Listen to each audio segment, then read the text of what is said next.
नमस्कार दोस्तों, मैं हूं श्याम सुंदर और ये राजापुरा माताजी नाम का गांव है। इस गांव में भील आदिवासी बसते हैं और ये गांव मध्य प्रदेश के रतलाम ज़िले की बाजना तहसील में है। हांडी चढ़ चुकी है, हांडी में पानी उबल रहा है और आप देख सकते हैं ये रमेश जोड़िया हैं जी।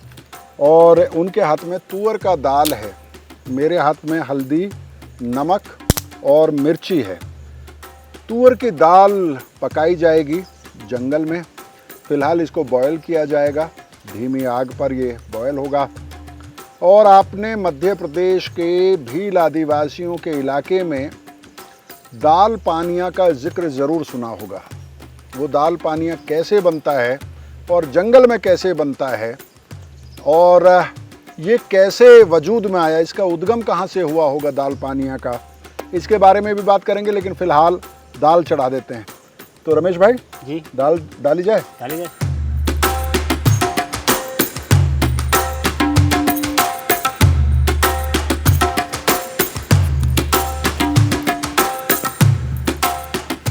और तुअर दाल डालने के बाद इसमें ये 3 चीज़ें हैं, लाल मिर्ची कुटी हुई, हल्दी और नमक, ये इसमें जाएगा। और जब ये पूरी तरह से गल जाएगा तो उसके बाद इसमें बघार लगाया जाएगा और उसके बाद बनाएंगे हम लोग पानिया। और तुअर दाल और पानिया उसका कैसे उसका उदय हुआ होगा, कैसे वो वजूद में आया, ये डिश कैसे तैयार हुई, इसके बारे में भी बात करेंगे। फ़िलहाल दाल को धीमी आग पे पकने देते हैं और पानिया की तैयारी करते हैं।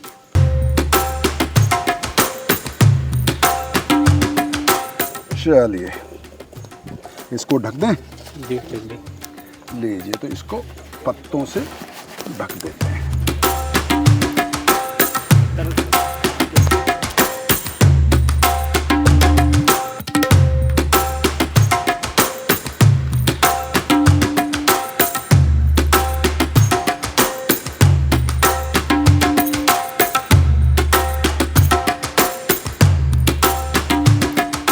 तो दोस्तों दाल जो है करीब करीब 2 घंटे तक धीमी आग पर पकी है और कंडे जल चुके हैं पानिया बनाने के लिए। अब बघार लगाना है दाल में, तो क्यों ना कंडों का इस्तेमाल करके, क्योंकि आग जली रही है तो इसका इस्तेमाल करके हम लोग तेल गरम कर लेते हैं।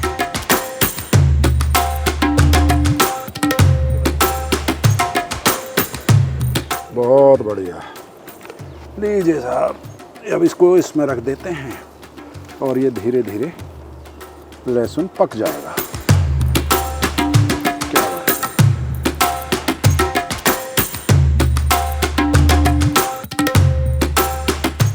लहसुन चमचे में बहुत ज़बरदस्त तरीके से भुन रहा है और इससे पहले कि ये जल जाए बेहतर ये होगा कि इसको उठा के हम दाल के हवाले कर दें। दाल में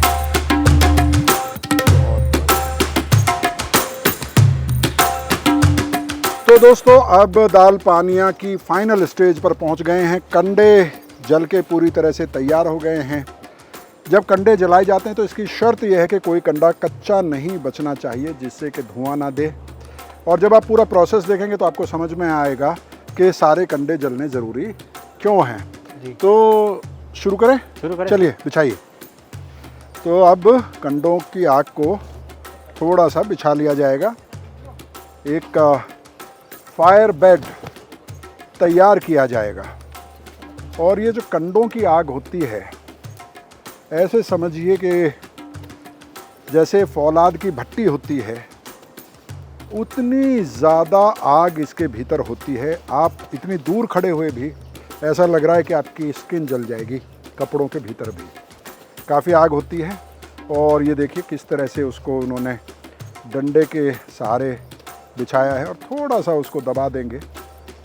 और अब इसके ऊपर जो है इसको एक इवन बेड की तरह बना देते हैं। इसका डंडे से थोड़ा सा उसको ठोक पीट के और बहुत ज़्यादा नहीं पीटना होता है, नहीं तो आग ख़त्म हो जाएगी और इसका टेम्परेचर डाउन हो जाएगा और हमारा पानिया कच्चा रह जाएगा। अब सूरज लगभग डूब चुका है, पहाड़ी के पीछे जा चुका है और हमारे पास ज़्यादा समय नहीं है। अंधेरा होने से पहले पहले कोशिश है कि पानिया और दाल हमें नसीब हो जाए। दाल बिल्कुल बन के तैयार हो चुकी है, उसमें बघार लगाया जा चुका है और अब बस पानिया तैयार हो जाए। तो दोस्तों, ये आग पर पानिया रख दिया गया है। आपने देखा 2 पत्तों की लेयर में इसको रखा गया है।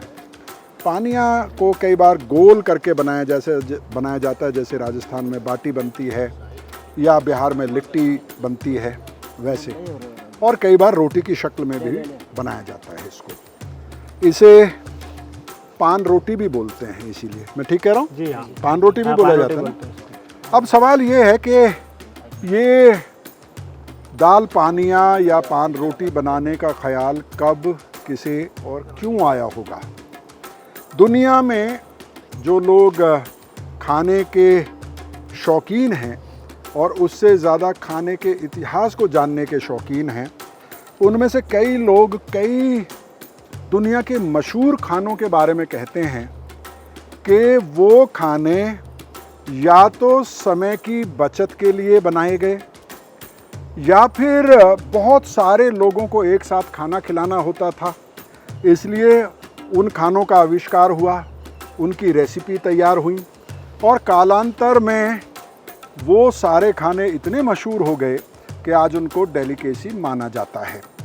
मसलन बिरयानी में आलू कैसे आया, वगैरह वगैरह, ऐसे बहुत सारे खानों का जिक्र हो सकता है। मैं खानों का कोई इतिहासकार नहीं हूँ, फूड हिस्टोरियन नहीं हूँ, बहुत सारे लोग हैं ये काम करने के लिए। लेकिन ये जो पानिया बन रहा है, पत्तों में जो पानिया सिक रहा है कंडे से बनी आग में, और बैठ जाता हूँ मैं भी, है ना। तो ये जो डिश है ये बहुत मशहूर है। जैसे बिहार में लिट्टी चोखा कहते हैं, राजस्थान में दाल बाटी कहते हैं, और यहाँ जो इसको आप मालवा कह लीजिए, निमाड़ कह लीजिए, जो मध्य प्रदेश का ये इलाका है जो आदिवासी डोमिनेटेड इलाका है, वहाँ पर इसे दाल पानिया कहा जाता है। तूर दाल के साथ इसको खाया जाता है। और यहाँ सैलाना विधानसभा क्षेत्र के विधायक हैं कमलेश्वर डोडियार, उनसे मेरी बात हो रही थी, तो उन्होंने कहा कि असल में जब मानसून का सीज़न होता है, बरसात का सीज़न होता है, तो खेतों में बहुत काम होता है, लोग खेतों में काम करते हैं और घरों के भीतर बहुत गर्मी भी होती है क्योंकि आंगन में खाना बन नहीं सकता है। तो घरों के भीतर अगर चूल्हा जलाया जाता है तो धुआं भी होता है क्योंकि लकड़ी गीली होती है। तो समय बचाने के लिए और गर्मी से बचने के लिए पानिया बनाना शुरू किया गया, जिसमें आप चाहें तो दाल, आटा और नमक मिर्च जैसी मामूली चीज़ें, एक हांडी, ये सब लेके खेत में भी अगर आप हैं, खेत के झोपड़े में, तो वहाँ पर भी परिवार के लिए खाना बनाया जा सकता है। आपने देखा होगा कि ये जो पानिया का साइज़ है, हम और आप शहर में जो लोई बनाते हैं उसमें शायद 4 रोटी बन जाए, तो ये जो पान रोटी बन रही है या पानिया बन रहा है, इसका साइज़ एक आदमी का पेट भरने के लिए काफ़ी होता है। इस पानिया को आप चाहें तो तूर दाल के साथ खाएं, दाल तूर की और उसमें पानिया चूर के आप खाएं तो आपको बहुत मज़ा आएगा। तो वक्त के साथ ये डिश बहुत फेमस हुई है, चाहे वो बिहार का लिट्टी चोखा हो, चाहे वो दाल बाटी हो राजस्थान का, या यहाँ का दाल पानिया हो। लेकिन ये मेहनतकश लोगों की डिश है और इसमें कोई बुराई नहीं है। जैसे दुनिया भर की बहुत सारी डिश, बहुत सारी रेसिपीज़ मशहूर हुई, वो शायद किसी वक्त में शिकार करने जाने वाले लोग जंगल में बनाते थे, या किसान खेतों में बनाते थे, या खादान मजदूर बनाते थे, या फिर फौज के लिए बनता था, या फिर सामूहिक भोजों में बनता था। वक्त के साथ वो सारे खाने मशहूर हुए, और वो खाने भी मशहूर हुए जो मजबूरी में बनाए गए। जब अकाल पड़ता था, या लोग ज़्यादा हैं और खाना कम है, या आपके पास पैसा कम है, साधन कम हैं, तो बहुत सारे इनोवेशंस होते हैं खाने के बारे में भी। तो दोस्तों, मैं हमेशा कहता हूँ कि अगर आपको किसी देश का या किसी समाज का विकास समझना है, तो वो आप उनके खाने के विकास के ज़रिए भी देख और समझ सकते हैं। भारत ही नहीं, दुनिया भर का जो इतिहास है, अगर आप उसको समझना चाहेंगे तो वो शायद खाने के ज़रिए भी, वो खाना कैसे कैसे डेवलप हुआ, उससे भी सीखा जा सकता है। जो फूड हिस्टोरियंस है वो ये भी कहते हैं कि जैसे जैसे आदमी खाना बदोश था, तो वो अलग अलग इलाकों में गया और अपने साथ अपना खाना भी लेके गया, और जहाँ वो पहुँचा वहाँ के खाने के साथ अपने खाने बनाने के तरीके के एक्सपेरिमेंट किए गए और नए नए खाने बने। बहरहाल, भाषण देने का मेरा कोई इरादा नहीं था, लेकिन मुझे लगा कि जब तक पानी सीखते हैं तो क्यों ना मैं कुछ बातें आपसे कर लूं। तो दोस्तों, धीरे धीरे पानिया सीख रहा है। देखिए, उसको अलट पलट के चेक भी करते जा रहे हैं हमारे साथी, और पलटते भी जा रहे हैं। पत्ते करारे हो गए हैं और लकड़ी के सहारे उनको पलटा जा रहा है।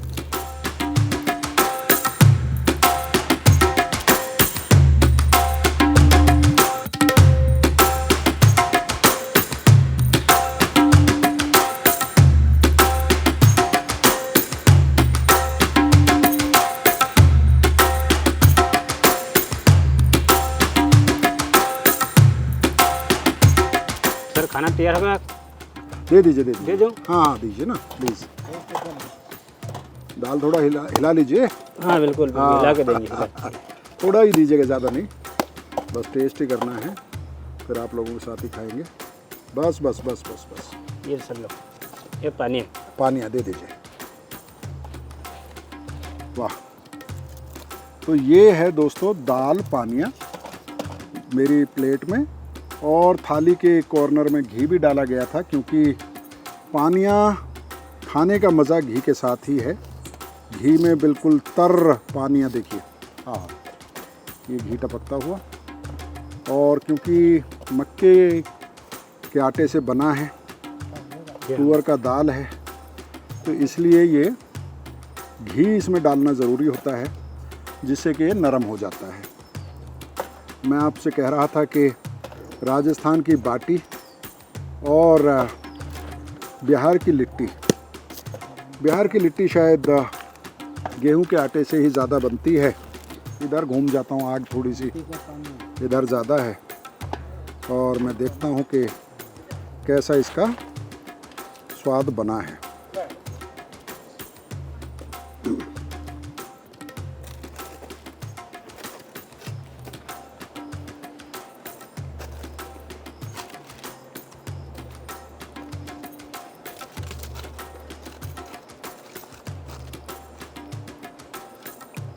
घी में डूबा हुआ पानिया, ऊपर से एकदम करारा क्रिस्प है, अंदर से हल्का नरम है, लेकिन बिल्कुल पक गया है अंदर से भी आटा पूरी तरह से। और जो तूर की दाल है वो धीमी आग पे बहुत देर तक लगातार पकती रही, और फिर उसमें लहसुन का तड़का लगाया गया। एकदम क्रीमी इसका टेक्सचर है, एकदम क्रीमी हो गई है दाल, और पानिया के साथ बहुत ही कमाल का स्वाद है। आजकल शहरों में भी हम लोग अनपॉलिश्ड दाल और चावल जैसी चीज़ें इस्तेमाल करते हैं, लेकिन इस इलाके में पथरीली ज़मीन है, काली मिट्टी है और तुअर और उड़द की दाल के लिए ये मिट्टी बहुत अच्छी मानी जाती है। और देसी तुअर यहाँ पर पैदा होती है। हाइब्रिड दाल यहाँ अभी लोग नहीं बोते हैं, क्योंकि दाल यहाँ पर अभी भी डोमेस्टिक कंजम्पशन के लिए, परिवार की ज़रूरत के लिए ही पैदा की जाती है।